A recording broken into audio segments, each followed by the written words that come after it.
Plus de la moitié de la population ougandaise est composée de jeunes. Mais dans une économie offrant peu d'opportunités et caractérisée par un taux de chômage élevé chez les jeunes, la plupart doivent se débrouiller seuls. Certains mettent leurs compétences à profit dans le secteur informel, tandis que d'autres ne parviennent tout simplement pas à trouver leur place sur un marché extrêmement concurrentiel.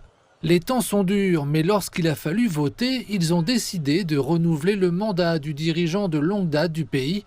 Âgé de 81 ans, Yoweri Museveni a obtenu pas moins de 72% des voix, dont une part importante de ses jeunes électeurs. Mais aujourd'hui, ils veulent leur récompense. Nous avons besoin d'argent, nous avons besoin que nos entreprises se développent. Nous avons besoin d'argent en tant qu'individu, en tant que pays, et donc l'économie doit croître et nous permettre également de croître. Le secteur de la santé est l'un de ceux qui ont le plus besoin de réformes et d'investissements. Selon les experts, il est confronté à de graves difficultés, allant du sous-financement à la pénurie de personnel de santé. Les installations manquant d'équipements de base et de médicaments essentiels, de nombreuses jeunes femmes affirment que cela met leur vie en danger. Ce que j'aimerais le plus, ce sont des hôpitaux fonctionnels afin que nous puissions accoucher en toute sécurité.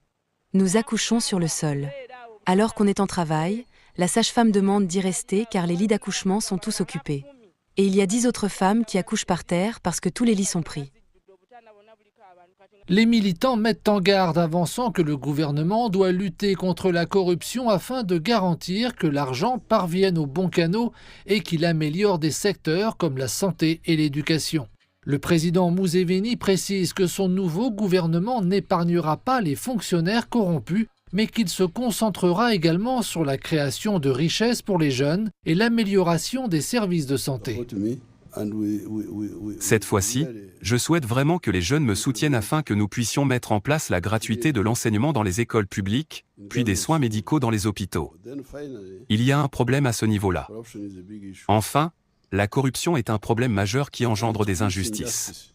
D'autre part, le gouvernement dispose de plus en plus de fonds. Le ministère des Finances note que l'économie affiche une croissance impressionnante et qu'elle devrait encore s'améliorer dans les mois à venir grâce aux investissements dans le secteur pétrolier et gazier et dans l'énergie.